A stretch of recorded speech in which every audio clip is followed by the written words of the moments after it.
Tapi sebelumnya saya ingin memulai dengan isu yang ramai sekali Mas seminggu terakhir. Apa itu? Dan saya ingin dapat klarifikasi langsung dari Anda Mas. Ya. Perihal tayangan azan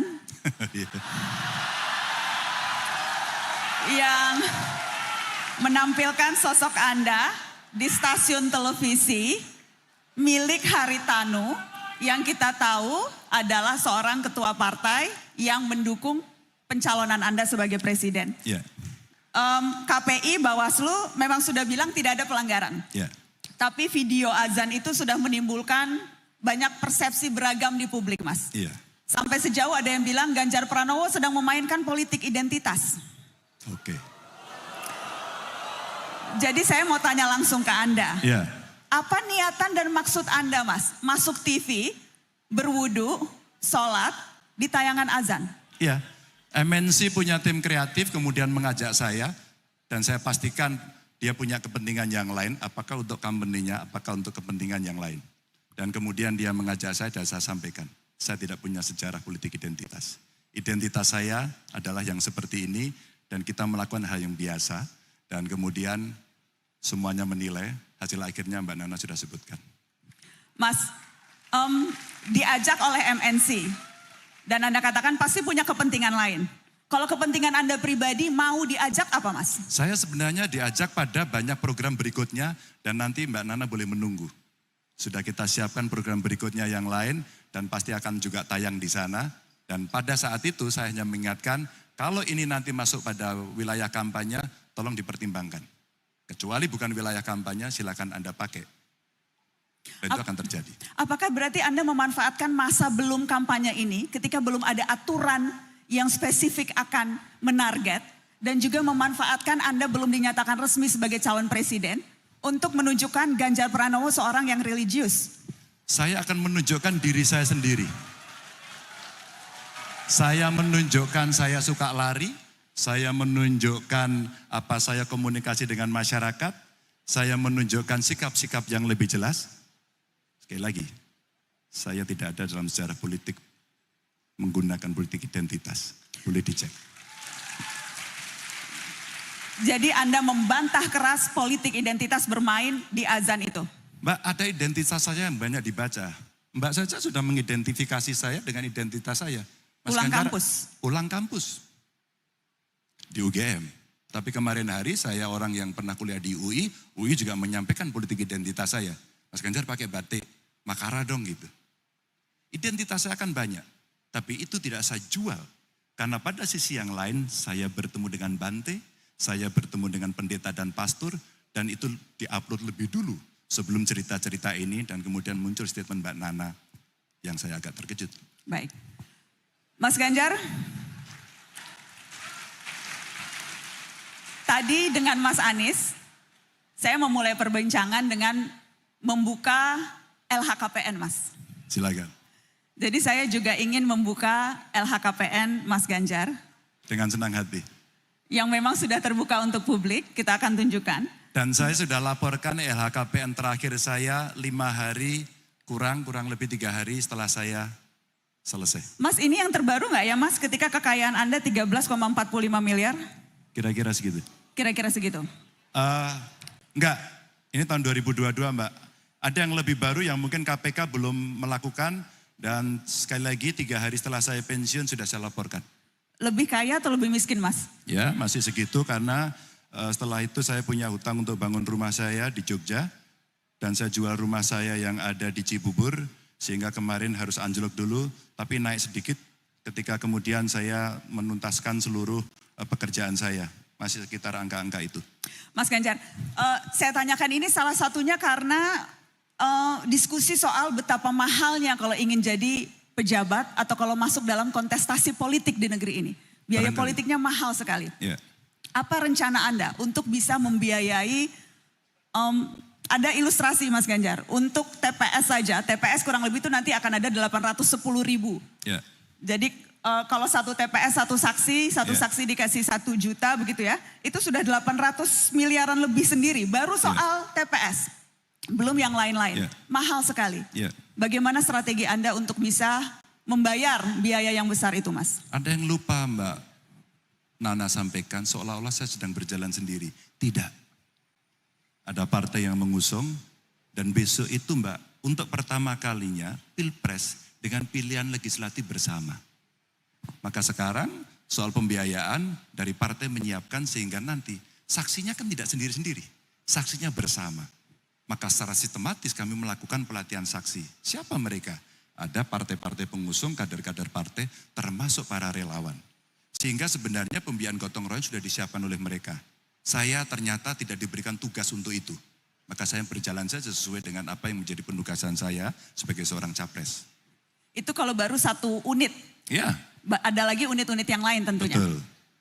Dan ada sebenarnya ketentuan di dalam undang-undang Pilpres ya, atau pilihan legislatif itu donasi bisa dilakukan kok secara terbuka. Yang penting satu, bisa transparan, bisa akuntabel, dan kelak kemudian pasti akan dimintai pertanggungjawabannya ketika kemudian mereka harus melakukan selama perjalanan kampanye sampai kemudian di akhir. Itu. Saya kira model pembiayaannya sangat beragam. Seorang anak muda Indonesia yang tinggal di Amerika, tiba-tiba telepon saya tidak terlalu kenal. Kemudian dia datang dan dia menyampaikan beberapa pengalamannya, dia mengikuti kontestasi 2 pilpres yang ada di sana. Dan ternyata dia menjadi salah satu tim suksesnya di sana. Lalu dia sampaikan kepada saya, Mas saya mau bantu, saya nggak kenal tapi saya mau bantu Mas Ganjar. Apa yang kamu bantu? Saya punya aplikasi. Aplikasi ini bisa kita pakai untuk berkomunikasi dengan publik, menyampaikan gagasan, ide dan sebagainya, termasuk bagaimana fundraising dilakukan. Ada 2, donasi yang bisa diberikan oleh mereka, dan yang kedua kita bisa menjual merchandise di sana. Saya kira ide-ide kreatif inilah yang kelak kemudian perlu kita akomodasi yang datang dari anak muda itu. Mas Ganjar, soal pendanaan partai politik, Ya. Anda pernah mengusulkan agar partai politik mendapat bantuan dana 1 triliun setiap tahun dari APBN. Apakah Anda masih pada gagasan yang sama, Mas? Ini Anda sampaikan tahun 2021 waktu Betul. itu. Masih gagasannya masih sama? Masih, sebenarnya tidak itu Mbak. Lebih jauh lagi ketika saya masih di DPR RI. Menarik sih sebenarnya, ada hu-nya tadi. Gitu ya. Ada teman-teman saya yang menjadi dosen ilmu politik di sini. There are no democracy without political party. Tidak ada demokrasi tanpa partai politik. Tidak ada calon presiden yang tidak diusulkan oleh partai politik. Tapi kalau gubernur kepala daerah bisa. Oleh perorangan. Apa yang mau saya ceritakan? Pernah saya menjadi tim lobby, pernah saya menjadi ketua pansus, pernah saya menjadi anggota pansus. Ketika menyusun undang-undang parpol dan pemilu, termasuk pilpres. Saya ada di dalamnya. Saat itu berbincanglah semua orang, sampai dalam sumber pembiayaan partai politik adalah badan usaha milik partai. Tapi apa yang diputuskan? Tidak ada yang setuju Mbak. Lalu partai hari ini suaranya hanya dihargai sedikit sekali. Sehingga akumulasinya bergantung dari representasi seluruh jumlah yang ada. Apa yang terjadi Mbak? Duitnya sedikit. Kemudian berangkatlah 2 tim, satu pergi ke Amerika, satu pergi ke Jerman. Lalu membandingkan 2. Amerika saya kira lebih pada personal yang masuk. Tapi sistem kepartaian yang ada di Eropa berbeda, Jerman berbeda. Maka kenapa banyak sekali yayasan atau stiftung yang ada di sana? Konrad, Friedrich Naumann Stiftung. Contoh-contoh itu yang kemudian mendorong, saya tanya sama anggota parlemen sana, duit Anda gede banget. Iya, kami gede banget. Kami melakukan kaderisasi partai, itu sumber rekrutmen kader. Kami menyiapkan pemimpin, kami menyampaikan gagasan dan ideologi ke seluruh dunia, dan kami membiayai dari itu. Mbak, kalau tidak ekstrim multi partai, tapi simple multi partai yang kita lakukan, maka apa yang terjadi? Partai tidak terlalu banyak. Kalau partai tidak terlalu banyak, 1 triliun untuk sebuah perjalanan demokrasi tidak terlalu banyak. Tapi ada catatannya Mbak, karena ini duit negara, maka pengelolaannya harus transparan dan akuntabel, dan BPK turun untuk memeriksa itu. Maka fair menurut saya. Dan di tengah banyaknya program yang Anda usung Mas, seberapa ini akan jadi prioritas? Karena misalnya Mas, kalau sekarang kan aturannya itu Rp1.000 per suara sah teman-teman. Jadi yang paling besar dapat APBN itu sekarang partai Anda Mas Ganjar. Dapat PDI Perjuangan karena suaranya terbanyak. Dapat uang APBN-nya juga terbanyak, 27 miliar. Kecil. Itu kecil ya Mas? Banget. Dibandingkan dengan? Mbak, Anda mau melakukan kaderisasi seperti apa Mbak? Maka kalau partai kemudian sebagai sumber rekrutmen kader, dia harus mengedukasi, ya kadernya, ya publik. Lalu Anda ingin mendapatkan seorang pemimpin yang tumbuh dari sana. Anda berharap 27 miliar untuk melakukan itu, Mbak? Tidak bisa. Akhirnya blended.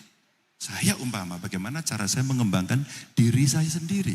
Bagaimana kemudian saya pernah berhubungan dengan banyak sekali lembaga-lembaga donor yang ada di sana dan kami diskusi. Itu yang kemudian kita lakukan. Oke.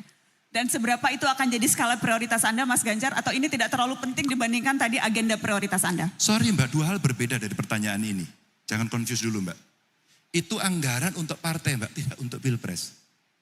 Maka kalau kemudian kita akan agendakan itu, tentu itu ranah partai. Ranah saya adalah ngurus negara, ranah saya adalah dalam konteks pilpres, maka bukan dengan anggaran itu kita gunakan. Tapi yang saya ceritakan pertama. Lalu kami akan lakukan sudah yang tadi kami sampaikan 3 pondasi, enggak banyak Mbak. Pondasi pertama adalah bagaimana kemudian anggaran itu bisa naik, tidak bocor. Kemudian kita bisa membiayai sekolah. Yang miskin bisa mendapatkan sekolah terbaik sampai di UGM ini atau di perguruan tinggi yang lain.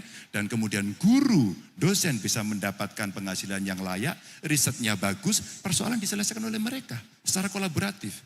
Digitalisasi pemerintahan agar governance lebih baik. Agar kemudian integritas terjaga dan sekali lagi Mbak, tidak bocor. Karena kalau kita ketemunya masih orang-orang terus-menerus, tidak bisa Mbak. Pasti akan terjadi negosiasi dan korupsinya mesti dibasmi. 3 saja yang menjadi fondasi utama. Baik, Mas Ganjar saya akan tunjukkan hasil polling apa topik yang ingin dibahas malam ini bersama Anda. Silahkan. Kita lihat ada pilihan 6 topik. Oh, yang paling tinggi korupsi dan penegakan hukum, Mas. Pasti. Jadi nyambung ke yang tadi Anda katakan soal itu. Oke, masuk ya. Masuk Mas. Masuk. Nyambung ternyata. Masuk Pak Eko. Masuk Mas Ganjar. Ya. Korupsi dan penegakan hukum Mas. Saya mau tanya soal ini Mas. Ketua Umum Anda Mas, Ibu Megawati Soekarno Putri. Ibu Mega sempat mengeluarkan pernyataan, bubarin saja KPK, tidak efektif. Saya mau tanya, Anda sependapat dengan Ibu Ketua Umum? Dalam konteks penegakan hukum, boleh nggak ada slide yang bisa ditampilkan ya? Dari sisi hukum tadi itu. Baik dari jumlah penindakan kasus korupsi yang ada di Indonesia 2018-2022. Biar semua publik audiens tahu sikap saya sebagai capres. Agar tidak terjadi konfus, siapa berpendapat, siapa yang sedang duduk di sini. Kita sambil tunggu slide-nya disiapkan Mas. Silakan, baik. Lalu saya tanya, tantangannya tadi sudah saya sampaikan pada teman-teman. Ya, yang pertama, kebiasaan kita korup. Kerja nyogok, mau dapat proyek nyogok, dan kemudian ketemu seseorang, ketangkap OTT KPK. Siapa? Aktor, analis aktor. Atau barangkali kebijakan yang korup. Karena regulasi menguntungkan sebagian dan kemudian itu dijadikan seolah-olah ini untuk kepentingan bersama, tapi yang bermain itu beberapa orang saja. Atau sistem aturan yang korup dari si kelembagaannya. Jangan-jangan memang aturannya kurang bagus. Atau terakhir, ya prakteknya yang tiap hari tertolerir itu sudah biasa kok, nggak apa-apa. Namanya juga orang kuasa, power tends to corrupt. Nggak bisa. Ini tantangannya. Maka saya tuliskan Mbak di dalam solusi ini. Penguatan kejaksaan KPK dan kepolisian yang disebut sebagai APH. Clear? Masih Jadi bertanya tidak lagi? sependapat bahwa KPK harus dibubarkan, malah justru harus dikuatkan. Sepakat dikuatkan. Sepakat dikuatkan. Artinya Mas,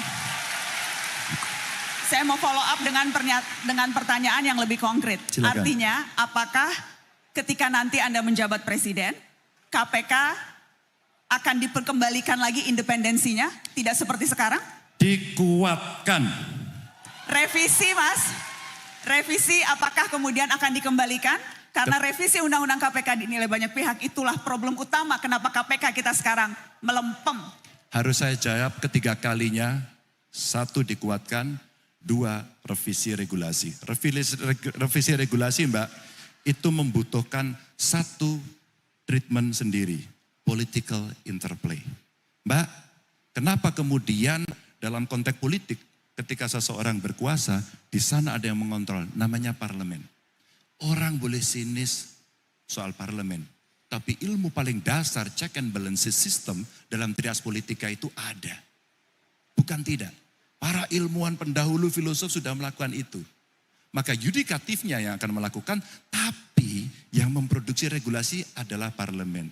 Maka kenapa dalam sebuah kekuasaan yang kemudian sedang berjalan, kepemimpinan yang sedang berjalan, seringkali terjadi lobby. Seringkali terjadi seperti praktek Pak Jokowi. Yang kalah pun diajak. Partai yang lain pun diajak. Kenapa? Agar terjadi penguatan sistem. Meskipun kuatnya itu bisa tertuduh nanti, itu oligarki. Tapi itulah effort yang bisa dilakukan. Kalau kemudian semua dalam satu barisan sepakat, maka apa yang akan dilakukan itu bukan hal yang sulit. Penguatan lembaga, KPK Anda sudah memberikan komitmen akan memperkuat KPK. Bagaimana dengan polisi Mas Ganjar? Sama Mbak. Polisi saya kira Polisi kurang kuat Mas sekarang. sangat. Sekarang orang Terlalu kuat? bukan. Hari ini orang membicarakan polisi secara terbuka kok Mbak. Betul. Secara terbuka. Saya kira sudah ada tim reformasi kepolisian yang dilakukan. Orangnya juga banyak yang representatif dari banyak kelompok masyarakat. Dan salah satu nama yang saya ingat adalah Najwa Shihab. Anda tim reformasi percepatan reformasi hukum. Ya, hukum. saya termasuk Artinya, salah satu di dalamnya. Sorry. Dan rekomendasi dilengkapi. kami memang Dan seperti itu Mas. Salah satunya itu. Dan menurut saya rekomendasi dari kelompok independen yang dibentuk oleh negara, mewakili negara kan Mbak ya, mestinya dipakai dong. Suka atau tidak suka, tinggal kita berbicara. Ketika itu iya, maka bagaimana caranya? Cara kemudian diberikan kepada publik sebagai bentuk partisipasi dan akuntability. Maka kemudian semuanya akan didorong bagaimana itu bisa lahir. Maka pada saat saya sekolah diajarkan oleh profesor saya, apa itu political interplay dan apa yang dimaksud sebagai political pressure. Agar kemudian itu bisa berjalan sesuai kehendak rakyat. Kehendak rakyat Mbak. Tinggal itu saja. Adakah satu ide konkret Mas soal reformasi kepolisian, hal yang akan Anda lakukan spesifik apakah dalam penguatan kelembagaan atau dalam hal seleksi masuk menjadi polisi atau dalam hal peningkatan kualitas profesionalisme mereka dari sekian banyak reformasi yang diperlukan di tubuh kepolisian ini, mana menurut Anda yang jadi urgent sekali? Dua. Satu sistem, dua aktor. Tidak ada yang tidak pernah mendengar pendekar keadilan yang luar biasa di kejaksaan. Baharudin Lopa. Itu yang teriak mahasiswa hukum. Mahasiswa hukum dan orang Makassar seperti saya. Iya. Idola almarhum Pak Sulawesi Lopa. Barat ya, betul. Saya mengidolakan beliau. Apa yang terjadi? Ketika sistemnya baik, aktornya nggak baik, ternyata nggak jadi Mbak. Ketika sistemnya kurang baik, aktornya lebih dominan, itu bisa lebih mendrive. Maka ada dua. Maka yang mesti dilakukan adalah sistem yang kemudian diperbaiki dan memilih aktor. Tentu ini bukan suatu yang mudah seperti ketika saya mengucapkan hari ini. Tapi harus saya sampaikan karena Anda bertanya. Mas Ganjar, kita akan lihat lagi, boleh tadi nomor 2-nya apa ya? Nomor 1 kalau tidak tadi kan sudah, nomor 2-nya soal lapangan kerja Mas Ganjar. Silakan. Lapangan kerja. Mas, Anda menyebut divisi Anda salah satunya. 100% lulusan terserap dunia kerja atau berusaha. Ya. Konkretnya apa Mas Ganjar? Apa strateginya ketika Anda menyebut 100% lulusan terserap dunia kerja? Siapa sih Mbak yang bisa menentukan bahwa calon tenaga kerja ini kualifikasinya seperti ini? Industri dong.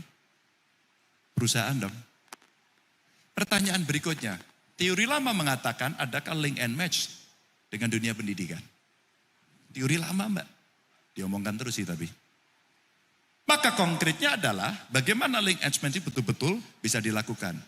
Berapa kebutuhan tenaga kerja, spesifikasinya apa, kapan dibutuhkan. Maka seperti cerita manpower planning itu bisa dilakukan dari awal kok.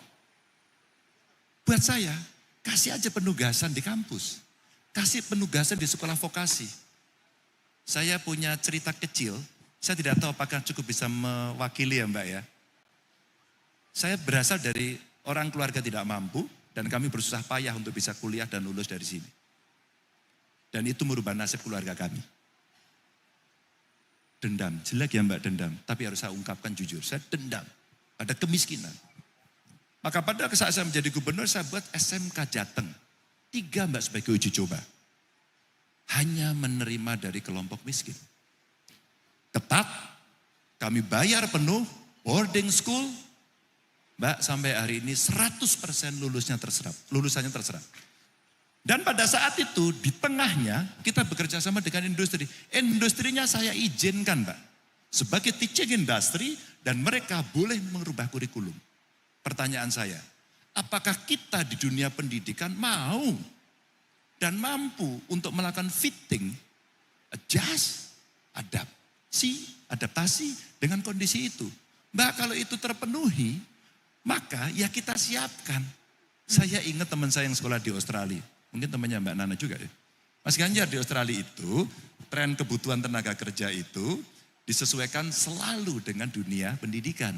Kalau trennya hari ini mining, maka banyak sekali perguruan tinggi menambah kerja fakultas mining. Tapi sekarang sudah dengan IT, banyak sekali yang kemudian miningnya dikurangi, sosial politiknya dikurangi, dia kembangkan itu. Maka itu menjadi sesuatu yang dinamis. Inilah yang kemudian mesti kita siapkan menuju ke sana. Oke. Mas Ganjar, karena kan kalau ngelihat datanya, faktanya tingkat pengangguran saat ini justru di jenjang yang lebih tinggi. SMK, SMA, apalagi universitas lebih banyak yang nganggur daripada lulusan SD. Masuk kampus cuma menunda pengangguran 4 tahun, adek. Jadi sarjana tidak membuat kemungkinan kalian diterima kerja lebih tinggi. Itu faktanya, itu datanya. Oke. Itu problem yang tadi Anda sebutkan. Ya. Dan bagaimana kemudian Mas Ganjar ini bisa dibalik. Bagaimana kemudian lewat agenda prioritas yang Anda lakukan, ini bisa berbalik Mas Ganjar. Satu, investasi. Nggak bisa dipungkiri. Investasi akan membuka lebih banyak lapangan kerja. Tapi jangan salah, Mbak. Anak-anak sekarang, apalagi mereka yang mau untuk tidak terikat, dan dia masuk dalam gig ekonomi, saya nggak mau kok Mas diikat, Mas. Dan saya kira sebagian ada di sini. Siapa ingin jadi PNS, angkat tangan, teman-teman? Hanya sedikit, Mbak. Siapa yang ingin bekerja sebagai buruh di perusahaan? Tidak ada yang mengaku. Siapa mau jadi pengusaha? Mbak, Anda lihat ini. Entrepreneurship yang mesti dibangun hari ini. Ruang itu yang hari ini mesti dibuka. Fasilitasi negara yang mesti diberikan. Kreatif hub mesti dimasukkan. Kenapa infrastruktur digital dan digitalisasi proses yang ada itu mesti disiapkan? Karena saya tahu persis generasi muda hari ini sangat lekat dengan peralatan ini. Dia punya talent yang dia miliki dan kemudian dia bisa melakukan matching proses dan kemudian pada saat itu dia putuskan. Dan saya tiba-tiba kaget. Ada games developer, tiba-tiba menjadi desainer, atau tiba-tiba pasar Tanah Abang itu tidak laku, pedagangnya marah-marah karena semuanya jualan di TikTok. Mbak, ini dilakukan mereka dan mereka sebagian angkat tangan. Tapi kami negara, pemerintah mesti bersikap. Mari kita buka investasi, tapi mari kita berikan ruang untuk membangun entrepreneur kepada mereka. Mas Ganjar, saya ingin klarifikasi satu hal. Ya. Dari statement yang sempat Anda katakan kemarin dan itu bikin rame Mas. Ketika Anda bicara soal tenaga kerja Cina. Anda bilang ya sudah kita usir besok pagi. Tapi kamu bisa gantikan enggak. Ini kemudian banyak orang rame mungkin juga tidak paham konteksnya. Karena saya ingin kasih kesempatan Anda untuk menjelaskan. Ketika Anda bilang memang bisa menggantikan TKA Cina. Itu Anda meragukan kualitas SDM? Atau apa maksud Anda Mas Ganjar? Ini pertanyaan yang bagus. Yang irah-irahnya, irah-irah tahu pasti Mbak ya. Kalau sekolah hukum biasanya tahu irah-irah. Yang pendahulunya sudah Mbak katakan tadi. Berapa sarjana yang bekerja pada bidangnya, berapa yang pengangguran, dan Mbak Nana sampaikan kepada mereka kok tadi. Anda yang sudah belajar ini belum tentu dapat pekerjaan. Statementnya tadi. Suatu ketika saya di demo gede-gedean. Karena ada investasi di banyak negara, tidak hanya Tiongkok. Ada dari Amerika, ada dari Korea Selatan, ada dari Jepang, ada dari Eropa, ada dari Tiongkok. Ramelah demo itu di depan. Saya lihat dari atas ada kawan-kawan buruh, ada aktivis macam-macam. Teriakannya itu, usir itu, usir itu. Ada nggak beritanya itu? Ada. Lalu suatu ketika saya undang saja dialog, bro apa? Kami Pak yang harus bekerja. Good. Anda yang harus bekerja. Masuk. Anda siap dites? Nggak lolos Mbak. Apakah Anda meragukan hari ini dengan persentase yang tidak terserap? Ya saya ragukan dong Mbak. Saya ragukan dong. Terbukti kok angka penganggurannya seperti itu. Masa kita masih percaya? Enggak ragu, kita harus ragu dong. Kalau kita enggak ragu melihat itu tidak terserap tenaga kerja, pemerintah kamu ngapain? Kamu tidur. Apa artinya Mbak? Kenapa terjadi skilling, upskilling? Vokasi mesti masuk. Bagaimana agar bisa cepat? Agar kita bisa menjadi tuan rumah di negeri sendiri. Agar kita bisa bekerja sendiri. Agar kita tidak hanya menyalahkan orang lain. Dan kemudian seolah-olah kita anti investasi dan kita bicara, usir mereka, usir kelompok itu, masuk pada isu sara, isu etnis dan dikembangkan semuanya. Nggak mau Mbak. Investasi masuk ke Indonesia harus ada jaminan. Maka saya sampaikan, loh jangankan yang itu, kalau mereka sudah tidak Anda kehendaki, kita usir besok pagi. Tapi kita bisa apa enggak? Jangankan membuat. Anda nginstall alat itu bisa apa enggak? Mbak, ini sebuah dialog proses panjang yang seringkali muncul dan tidak ada orang yang berani menjelaskan dengan tegas. Apa sebenarnya yang terjadi? Maka kenapa kemudian saya bicara, vokasi mesti disiapkan, infrastruktur pendidikan disiapkan, anggaran ditambah, guru pengajar diberikan penghasilan yang baik. Mbak, ya 10 besar lulusan terbaik itu jadi dosen. Oke. Ya dong, masa jadi MC?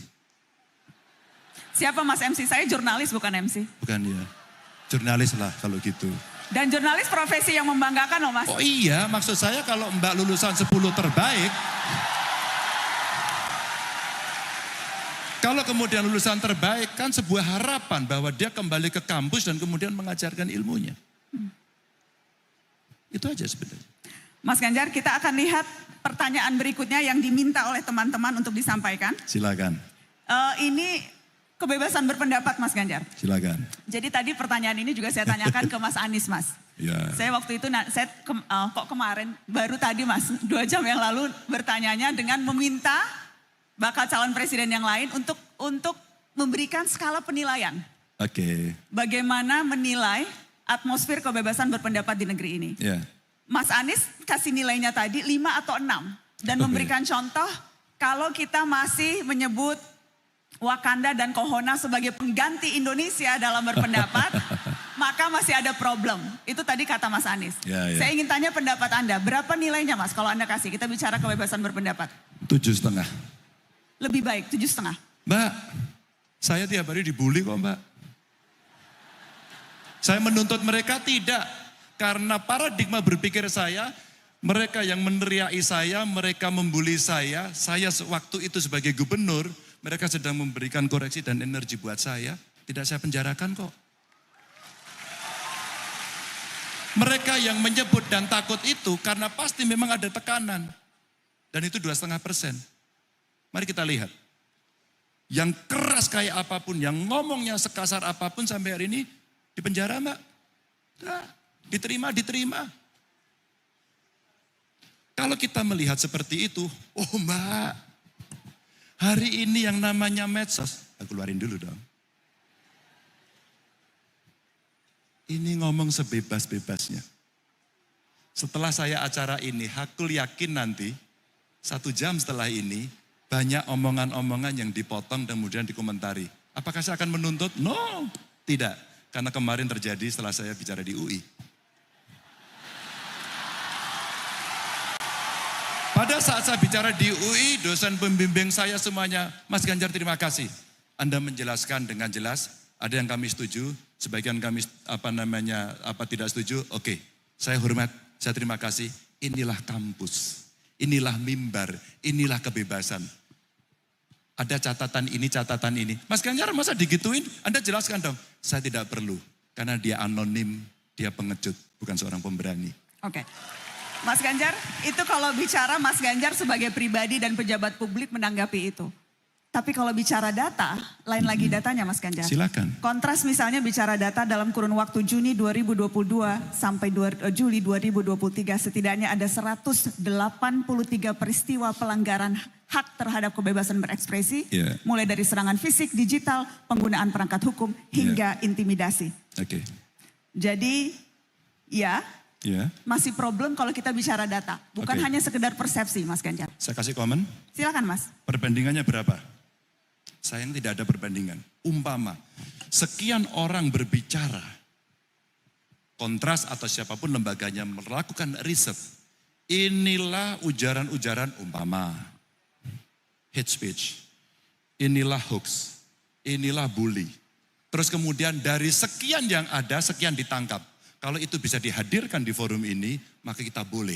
Kalau persentasenya itu terlalu tinggi, saya yang salah. Mas, Saya akan akui. bukankah satu saja sudah terlalu banyak kalau orang harus terintimidasi karena Oke. pendapat pandangannya? Oke. Kalau kemudian apa yang itu yang Anda, satu orang saja tidak. Ketika kemudian yang lain tersinggung, apakah kita akan membiarkan seperti saya membiarkan mereka? Maksudnya, Mas? Mbak, saya tidak pernah menuntut. Tapi ketika kemudian aparat penegak hukum katakan ya melihat, Mbak Nana kemarin nyerang Ganjar dan Anda melanggar A, B, C, D, Anda dihukum nggak? Satu saja. Ini hukum atau bukan? Kalau iya, maka hukum dengan sistemnya akan punya tempat untuk mereka melakukan appeal. Dia mau banding, dia mau kasasi. Tapi kalau satu kemudian dicatat dan ya mas satu saja tidak, ya udah kalau gitu bebas saja. Saya mau maki kalian di depan dengan kalimat yang kasar, dengan kebun binatang. Apakah itu Mbak Indonesia? Apakah itu yang dimaksud budi pekerti? Apakah itu guru-guru kami mengajarkan kepada kami sehingga kami saling tidak hormat antar sesama? Yang mana Mbak? Kalau Anda mau ekstrim pada tingkat itu, oke. Mas satu orang saja ini. Mbak nggak ada yang sempurna Mbak. Nggak bisa kita menjadi orang pemimpi pada soal itu. Kita mesti down to earth dan kita katakan, bro kamu salah. Kami minta maaf kamu atau dihukum. Persepsi atas orang takut berekspresi, Mas. Itu Ya. juga misalnya ditunjukkan lewat hasil survei. Oke. Indikator Politik Indonesia Ya. tahun 2002 misalnya menemukan 62% masyarakat semakin takut mengeluarkan pendapat. Oke. Dan itu dikatakan mereka yang usianya di bawah 40 tahun. Jadi Oke. generasi yang besar di era demokrasi. Sekali Ya. lagi ini persepsi, Ya. tapi ini persepsi yang terangkap oleh metodologi ilmiah atau survei. Oke. Saya cuma hanya ingin apakah setelah melihat ini mendengar data nilainya tetap 7,5 atau Anda ingin mengubah nilainya? Saya orang konsisten Mbak. Hitam atau putih bukan abu-abu. Tetap 7,5 walaupun data dan menunjukkan itu. Silakan, karena Anda menampilkan data ini dan Anda menampilkan data sebelumnya dan saya challenge itu. Terima kasih Mas Ganjar. Sama-sama Mbak. Saya akan kasih kesempatan. Kenapa saya bilang terima kasih dengan sangat imut? Karena itu penanda bagian saya sudah selesai Mas. Sekarang saya mau lempar ke teman-teman yang ada di audience, teman-teman Civitas Akademika. Sebelum saya lempar random, saya akan mempersilahkan para dosen ya Mas. Yang sudah Silakan. kemudian juga saya dapat namanya dari teman-teman UGM. Ada Dr. Ari Sujito. Dosen Departemen Sosiologi Visipol UGM. Dr. Ari ada di mana? Hai Mas. Ya. Silakan. Terima kasih Mbak Nana. Selamat malam Mas Ganjar. Malam Mas. Mas, dari 3 dari 6 pilar yang tadi Mas Ganjar sebut, soal pangan, soal energi, soal pendidikan dan kesehatan. Saya ingin juga ajak Mas Ganjar, kira-kira 10 tahun lalu Anda kan sebagai Komisi 2 di DPR. Mas Ganjar juga kemudian jadi gubernur. Saya pengen Mas Ganjar bicara soal masa depan desa. Problem kemiskinan, ketimpangan dan sebagainya itu alamatnya rata-rata di desa. Iya. 75.400 sekian desa. Sejak Undang-Undang Desa nomor 6 tahun 2014 ada kemajuan yang cukup serius. Tetapi problem hari ini yang mungkin menjadi PR untuk dipecahkan buat Mas Ganjar adalah, dan ini menjadi problem kita masyarakat Indonesia adalah desa itu mengalami birokratisasi baru, sampah teknokrasi yang berlebihan. Akibatnya ruang mereka untuk membuat inovasi-inovasi itu mengalami keterbatasan. Sehingga kalau soal pangan, soal energi, mereka tidak dibenahi, mereka tidak diberdayakan. Saya agak ragu itu. Di antaranya saya ingin catat, sekarang terjadi fragmentasi kelembagaan. Kementerian Desa, Kementerian Dalam Negeri, dan Kementerian Keuangan. Betul. Saya mau challenge Mas Ganjar. Ya. Anda mau melakukan apa itu? Rubah. Dengan cara apa?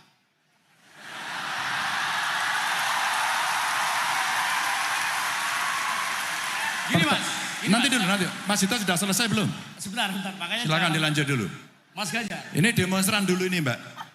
Ya, sama kita sering demo di Bundaran tongkrongannya Surnya. kelihatan Mas. Udah nggak, makanya kita challenge sama-sama demonstran. Mas Ganjar. Apa? Saya kira soal dana desa yang besar, Jokowi pernah bilang nih, sebenarnya perputaran dana yang mestinya kita manfaatkan itu cukup. Sekali lagi, kalau misalnya Anda presiden, ini kan capres ya, tantangan terbesar untuk menghubungkan 3 kelembagaan, 3 kementerian, itu bukan pekerjaan mudah. Tapi saya tantang, apa yang Anda lakukan untuk mengkonsolidasi agar desa ini tidak terjebak pada birokratisasi berlebihan, sehingga otaknya desa itu, elit-elit desa ini tidak sekedar soal jabatan terus, tapi bicara soal terobosan-terobosan yang dibuat berdasarkan undang-undang desa itu. Satu, kalau boleh teruskan satu lagi, Mas Ganjar. Apa? Ini saya serius Mas Ganjar ya. Loh saya tuh 2 rios Mas, aku nggak berdiri kalau gitu. Boleh berdiri nggak Pak? Silakan Mas. Boleh. Silakan. Panggung Enggak, untuk kita Anda. hadapi sesama Panggung laki-laki. untuk Ganjar Pranowo, silakan. Gimana Mas Dito? Mas Ganjar. Orang menilai Mas Ganjar ini adalah juga sebagian mau melanjutkan gagasan Jokowi soal desa. Apa yang akan dilanjutkan dari Mas Ganjar dari Jokowi, catatan tentang desa, dan apa yang perlu dikoreksi soal desa? Itu aja. Makasih. Oh kirain gini-gini tadi masih terus. Oh, kita kan ya Pak Warek ya takut saya. Mbak jawabnya boleh berdiri nggak Mbak? Boleh Mas. Soalnya tadi gini-gini. Boleh Mas. Silakan. Mas Hari. Mas Hari ini sebenarnya bertanya yang dia sudah tahu waktu bahas undang-undang desa saya diskusi sama dia. Ada kita bocorin aja. Lo nggak enak masa sesama friend kita mau bicara. Tapi pertanyaan substantif. Mas Hari, ketika membahas undang-undang desa, yang ada adalah... Enggak Mas, maaf, bukan. Kesalahan teknis Mas. Iya, enggak. Kadang-kadang. Sampai mana aku tadi? Ya. Pada saat membahas undang-undang itu, semua berbicara keaslian, asal-usul. Dan saya tidak pernah lupa pada soal itu. Mas Ganjar asal-usul desa. Kalaulah kemudian kesempatan itu nanti muncul, Mas mari kita revisi undang-undangnya. Kita sudah belajar betul. Maaf sekali lagi pada kawan-kawan desa, maaf. Kalau soal masa jabatan, mari kita bicara. Tapi soal substansi, mari kita diskusi. Yang perlu diberikan oleh negara ini kepada desa adalah trust.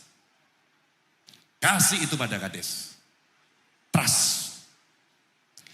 Ketika trust, maka pemerintah jangan terlalu ngatur banyak-banyak. Apalagi kalau itu soal anggaran dana desa. Habis saya pembina kades sampai hari ini. Mas Ari, kalau kita trust, asal-usul desa yang asli itu kita berikan kepada mereka cukup dengan rambu-rambu. Kami tidak merendahkan, maaf. Kami komunikasi dengan mereka dan diskusi terus-menerus. Saya sampaikan Mas Ari pada mereka. Kalau kita trust, dana desanya kita kasih rambu-rambu. Agar mereka punya bandwidth yang cukup untuk menyusun program.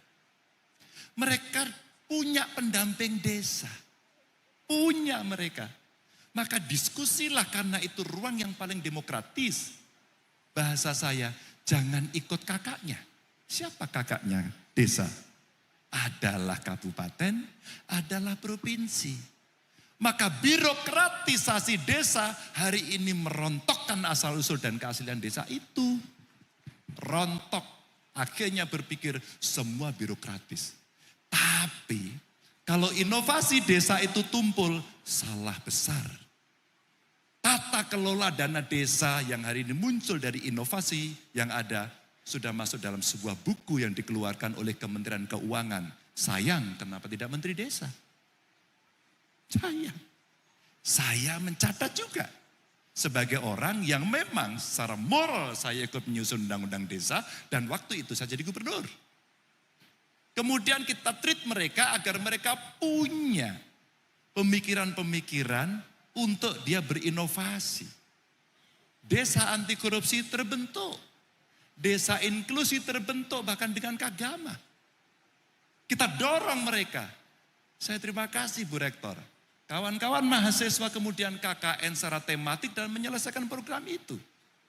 Mas, pada saat undang-undang desa itu akhirnya berjalan dan praktek itu berjalan saya sampaikan. Desa, Kemendes, dengan Kemdagri, hari ini saya bayangkan gini. Soal pemerintahan dalam negerinya, itu hanya sampai di kaki bagian bawah, tapi tidak sampai di telapak. Karena telapaknya terputus. Telapaknya siapa? Telapaknya ada di Kemendes. Maka inisiasi Kemendes sudah saatnya diarahkan bukan soal membagi dan mengkapling anggaran dana desamu buat apa, tapi memberikan fasilitasi agar potensi desanya bisa berkembang sesuai dengan yang ada di masing-masing. Baik. Begitu. Terima kasih Mas Ganjar. Kita akan kasih kesempatan yang berikutnya ya Mas. Ke Dr. RR Siti Murtiningsih, dosen Fakultas Filsafat UGM. Aku udah deg-degan loh Mbak. Hah? Saya pikir Siti Atikoh. Enggak, kalau itu ngobrolnya di rumah aja Mas. Oke. Silakan Bu Siti. Ya, selamat malam Mbak Nana. Terima Selamat kasih. malam, Ibu. Dan selamat malam Mas Ganjar. Selamat malam. Ya, Siti. saya selalu mengingat Mas Ganjar itu sejak tahun 80-90-an sampai sekarang itu masih tetap sama. Kesimpulan saya salah satu, Mas Ganjar selalu muda dan bahagia. Alhamdulillah Mas. Alhamdulillah. Mas ingat di depan ada Mbak Atikoh ya. Iya, baju saya sesak. Ya, saya sangat salut terhadap kesetiaan Mas Ganjar untuk keberpihakannya kepada kelompok kelas bawah gitu. Itu bisa disaksikan betapa Mas Ganjar sering saya ikutin gagasan-gagasannya untuk kelompok-kelompok rentan ini dengan cara belusukan ke desa-desa, kemudian menyapa kepada kelompok-kelompok rentan ini.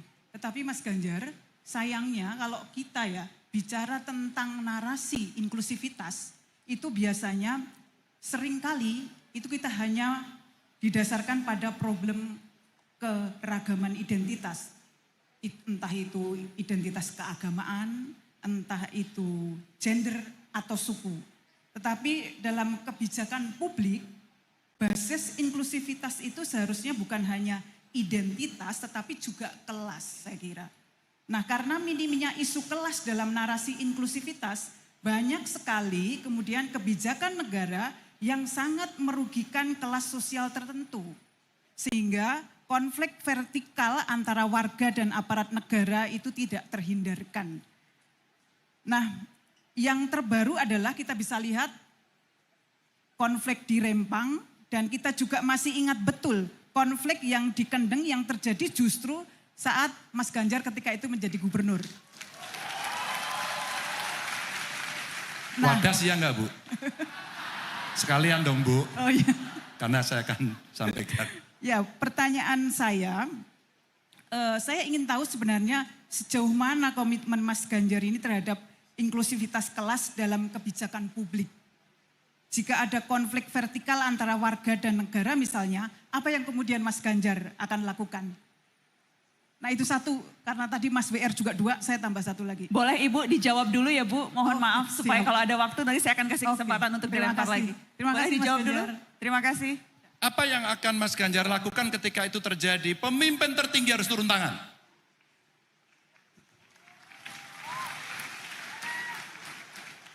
Rempang sekarang menjadi diskusi Bu Siti. Mas Ganjar masih ingat Kendeng, saya selesaikan Kendeng Bu. Pada saat saya masuk, saya tidak akan menyalahkan, saya penanggung jawabnya. Ganjar Pranowo penanggung jawabnya. Ketika Ganjar terpilih 2013, proyek itu sudah ada. Cuman tradisi kita tidak terlalu banyak orang mau saya yang salah dan bertanggung jawab. Maka ketika kemudian tidak selesai dan menjadi isu nasional, yang harus dilakukan oleh seorang pemimpin, kamu sendiri yang harus turun tangan menyelesaikan, bukan orang lain. Oke Bu. Dan akhirnya yang dikatakan oleh Mas Ari tadi adalah bagaimana kita mendorong kekuatan yang ada di sekitarnya, dan itu dalam konteks pemerintahan adalah desa, maka dialah yang kita ajak. Itulah inklusivitas dalam pembangunan versinya Ganjar Pranowo dalam praktek. Bu, saya belajar dari banyak orang. Di kampus ini saya diajarkan kerakyatan, di kampus ini. Di kampus ini saya diajari melawan, Bu. Bunderan itu kalau bisa bercerita, dia akan bercerita apa yang dilakukan oleh anak-anak UGM pada saat itu, bagaimana dia berpihak, bagaimana dia melawan. Dan itu pendidikan yang tidak pernah saya dapatkan di kelas saya. Tapi di kampus ini saya dapatkan. 2. Bagaimana kemudian kita melakukan? Karena kita seringkali pemerintah ini sombong, mengatakan dirinya adalah Superman atau Superwoman, seolah-olah keputusan yang top down itu adalah yang sudah benar. Bu, itu salah.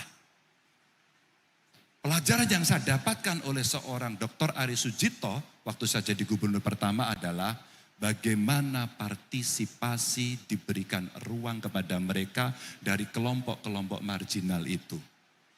Bu, pelajaran yang saya dapatkan dari Mas Ari CS, apa pada saat itu?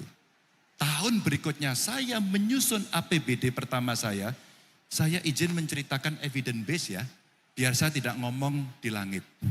Karena ini pernah saya lakukan. Alhamdulillah kemudian kurang lebih 9 tahun Bu, setiap kali musrenbang kami bukan mengundang orang datang ke kantor provinsi, tapi gubernur mendatangi ke 6 ex-karisidenan, mengundang mereka untuk hadir. Metode, cara. Kalau Mas Ari, bagaimana caranya? Begini Bro Ari, cara kita menyelesaikan. Lalu siapa representasi yang masuk? Camat? Enggak Bu. Bupati kepala dinas nanti giliranmu terakhir. Siapa 3 yang pertama Bu? Kelompok perempuan, penyandang disabilitas, dan kelompok anak-anak. 3 Bu. Suatu ketika saya harus menyelesaikan beberapa persoalan. Ada energi, ada pabrik semen, ada bendungan, ada jalan tol. Ibu boleh korek saya satu-satu. Dan saya kalau berkenan, kalau boleh Mbak Nana diperpanjang 2 jam lagi, saya jelaskan satu-satu. Serius. Kenapa saya sampaikan Mbak? Pada saat saya datang, Bu, persoalannya kadang-kadang tidak terlalu rumit. Saya harus menghormati satu rumah ketika Brexit terjadi. Brebes exit, macet lebaran. Kamu udah lahir belum? Udah, alhamdulillah. Tahu cerita Brexit? Tahu ya? Enggak, iya, pasti masih kecil. Apa yang terjadi? Satu rumah tidak mau minggir, Bu. Pak Ganjar ini gimana? Sudah, biarkan saja. Disewa dulu sampai kemudian lebarannya selesai. Jadi arus lalu lintasnya begini Bu, di tengahnya ada rumah satu, kemudian orang melingkar. Setelah selesai kita lobby, kita datangi, kita sampaikan penjelasan berkali-kali. Dan saya bukan orang yang mampu sendirian Bu. Saya undang tokoh masyarakat Bu. Saya undang tokoh agama untuk membantu menyelesaikan. Bukan untuk mengajak dalam politik identitas. Tapi menyelesaikan persoalan itu. Menyelesaikan persoalan itu. Apa yang terjadi Bu? Alhamdulillah beres. Tapi Bu masih menyisakan satu lagi. Setelah selesai ternyata tanah yang dipakai itu dibelah jalan. Karena tanahnya agak luas, yang dibeli yang kena jalan, sisanya nggak dibeli Bu. Pak Ganjar tolong sampaikan pada pemerintah, ini tinggal sepetil, tinggal secuil, tolongin dibeli sekalian. Dan saya lakukan itu satu persatu. Mungkin ini tidak memuaskan, tapi ketika persoalan itu tidak selesai dan membuat persoalan besar, pemerintah tertinggi harus turun tangan, minimal di wilayah itu. Jangan pernah cuci tangan. harus turun tangan untuk membereskan. Tapi, nggak ada sepeda lo ini. Tapi, ketika kemudian seperti Rempang dan sebagainya yang hari ini sudah terjadi, maka dalam konteks ini harus segera ada yang turun tangan. Cuma ke depan bagaimana? Libatkanlah mereka. Karena eksistensi mereka dalam kelompok kelas Bu Siti sampaikan tadi, faktanya ada. Sehingga dalam perdebatan itu kemarin Mbak Nanda yang nanya kepada saya, Mas Ganjar, kalau posisi seperti ini gimana? Enggak apa-apa, itu di enklave aja. Masyarakatnya biar di situ di enklave. Atau kemudian kita ajak, oke, ini mau dibangun, kamu terlibat. Kamu bagian dari pemilik. Kamu harus mendapatkan prioritas pertama di tempat itu. Kalau kamu unskilled, mohon maaf, kamu harus diwajibkan atau perusahaannya diwajibkan untuk membereskan dia agar kemudian pekerjaan yang ada di situ membuat orang yang ada itu naik kelas. Baik. Terima kasih. Terima kasih Mas Ganjar. Saya akan langsung kasih kesempatan ke perwakilan Majelis Wali Amanat yang dari mahasiswa. Ada Lintang Laksito Kinanti. Ada di mana? Ya, ini perwakilan mahasiswa yang juga sekarang menjadi perwakilan di Majelis Wali Amanat. Silakan Lintang. Ya, selamat malam Pak Ganjar. Malam Lintang ya. Perkenalkan saya Lintang dari Fakultas Filsafat. Ya. Kamu muridnya Bu Siti bukan? Oh iya, benar.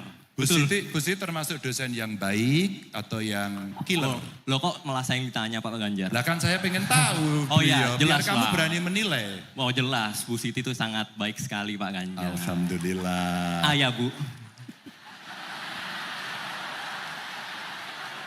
Ya, mungkin saya izin bertanya karena kapabilitas saya sebagai mahasiswa tentu saya juga pengen isu yang di sekitar saya saja. Oke. Sejauh pembacaan saya kurang menemukan Bapak berbicara mengenai isu pendidikan, terutama pendidikan tinggi. Jadi ini saya berbicara tidak hanya pada bakal baca pres, tetapi seorang ayah yang yang mengkuliahkan anaknya di universitas.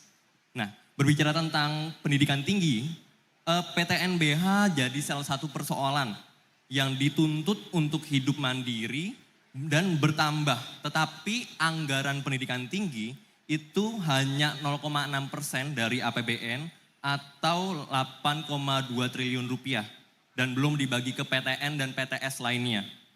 Anggaran APBN itu 3.000 triliun, dari angka itu bayangkan bahwa hanya 8,2 triliun untuk pendidikan tinggi. Ini sebenarnya kalau ada Bu Rektor saya juga pengen nanya, bukankah begitu Bu Rektor? Tapi mohon maaf lagi wakil. Ada wakilnya Ada Pak Ari. Nah, ada wakilnya. Ya, jadi di mana akan rentan justru memberatkan rakyat untuk memperoleh pendidikan tinggi. Seperti biaya kuliah yang tinggi, UKT, uang pangkal, atau komersialisasi pendidikan lainnya. Apakah Bapak akan melanjutkan kebijakan pendidikan yang sudah ada atau merubah regulasi yang lebih berkeadilan? Karena jika kita lihat, makin ke sini orientasi pendidikan itu malah mendorong pendidikan untuk komersil. Nah, sebenarnya ini saya juga ingin mengutip salah satu panutan saya kira Pak Ganjar juga mengenal. Pak Kusnadi Harjo Sumantri pernah berkata, mari bebaskan bangsa kita dengan pendidikan karena hakikat pendidikan adalah pembebasan manusia. Sekian, terima kasih. Terima kasih Lintang. Silakan Mas Ganjar. Lintang pernah baca bukunya Ivan Illich nggak? Gerakan pembebasan kalau nggak salah ya. Wah, mohon maaf belum. Ini kapabilitas saya rendah. Waktu itu enggak, kamu bagus banget tadi filsafat. Saya waktu demo itu dikasih buku, saya bisa lupa judulnya, kira-kira itulah. Di bukunya itu dikatakan, sekarang belajar sudah digantikan dengan sekolah. Camkan baik-baik. Pak Ganjar apa yang dilakukan? Kita rubah menjadi pendidikan yang berkeadilan. Oke Lintang. Bagaimana kemudian? Apakah PTNBH jalan? Jalan aja enggak apa-apa. Loh, oke. Siapa yang hari ini merasa diri dan keluarganya berasal dari keluarga tidak mampu? Oke. Tidak mampu? Boleh berdiri? Yo, siapa tadi yang ngaku? Kamu nggak angkat tangan toh? Betul? Boleh. Maaf. Jangan tersinggung ya, maaf. Orang tuanya kerja apa? Guru honorer, ngajar di mana? Di SD Negeri 2. Boleh tahu pendapatannya? 600-700, itu di mana itu?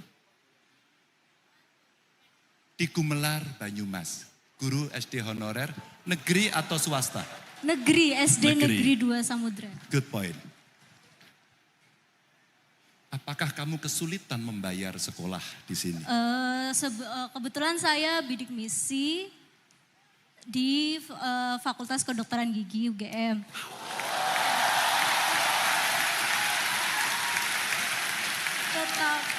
Oke ya. Ya, tetapi karena biaya praktikum dan alat bahan di kedokteran gigi itu tinggi dibandingkan fakultas lain, jadi ya masih kesulitan sekali sih Pak. Ya. Oke. Kira-kira berapa kebutuhanmu untuk membayar itu? Gimana Pak? Kira-kira kan kamu merasa, kamu sudah mendapatkan jaminan dari negara kan? Yes. Dapat ya? Iya. Masih mahal banget atau saya masih mampu? Masih mampu diusahakan. Makasih. Tahu ya. Makasih. Contoh.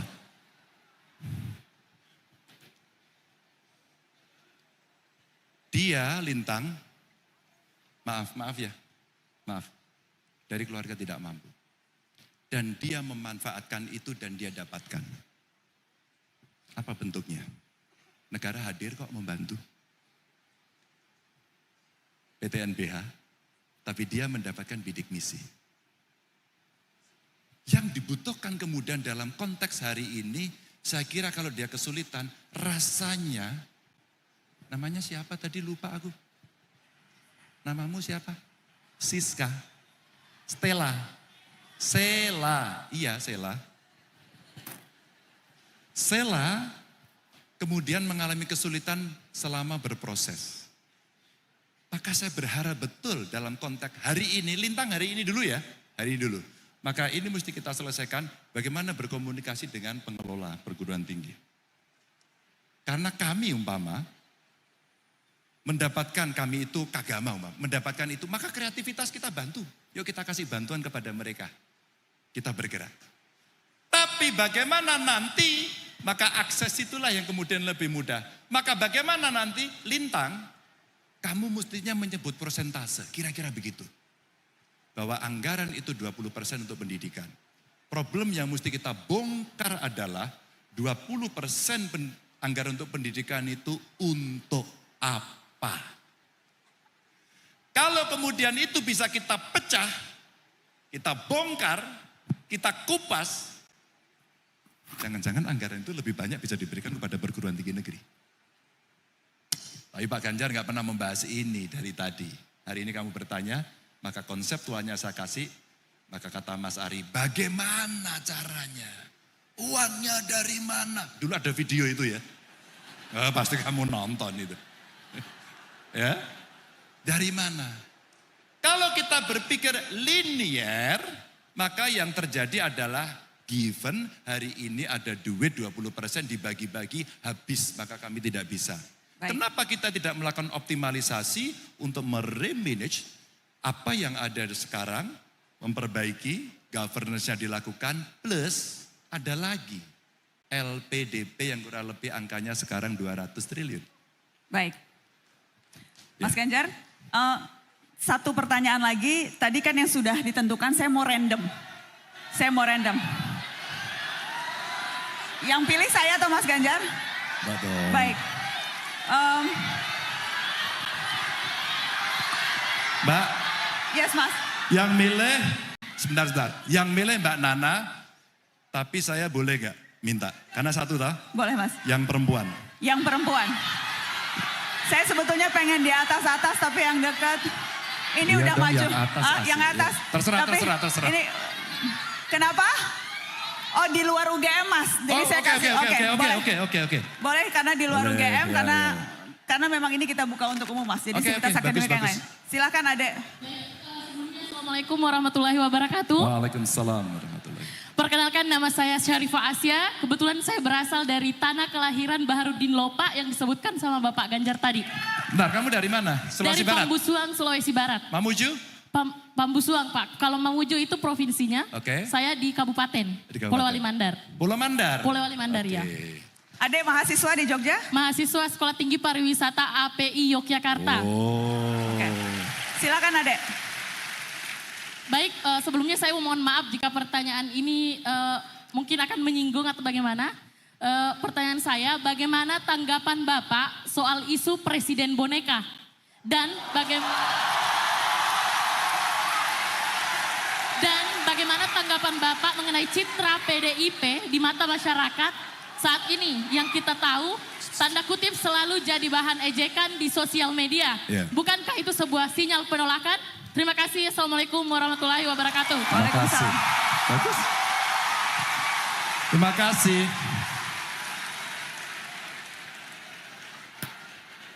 Presiden adalah presiden.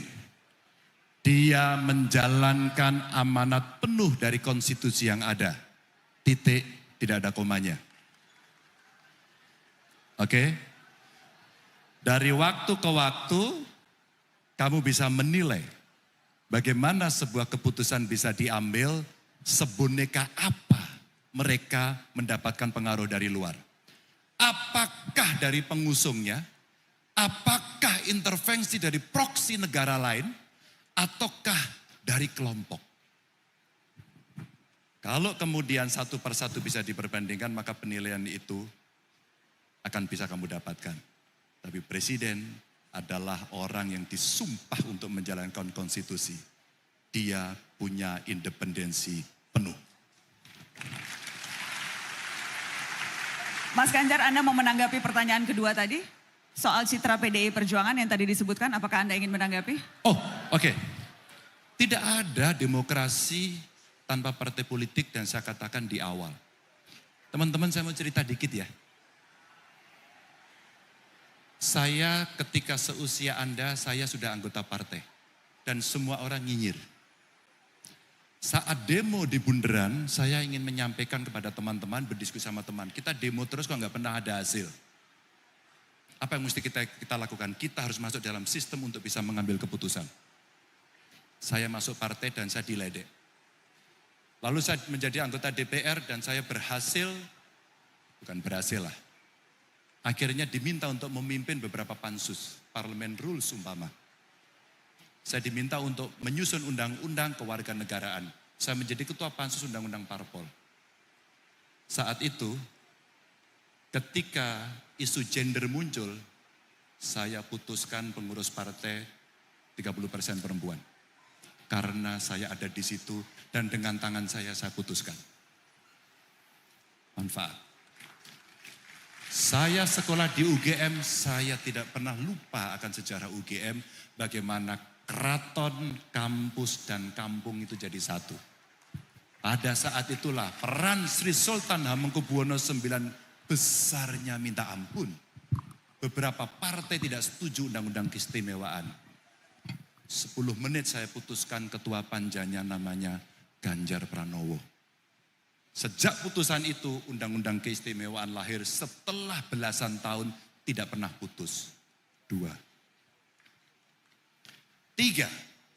Saya akhirnya jadi gubernur. Dipercaya oleh masyarakat. Saya hanya minta satu saja. Halo? Saya hanya minta satu saja.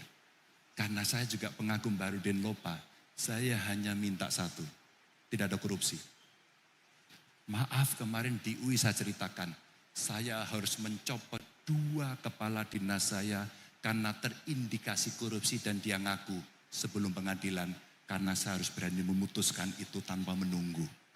Anti korupsi. Keempat. Baik. Ketika tadi saya ceritakan ke Mbak Nana dan audiens, saya dari keluarga tidak mampu deh. Bagaimana agar anak-anak itu bisa bersekolah.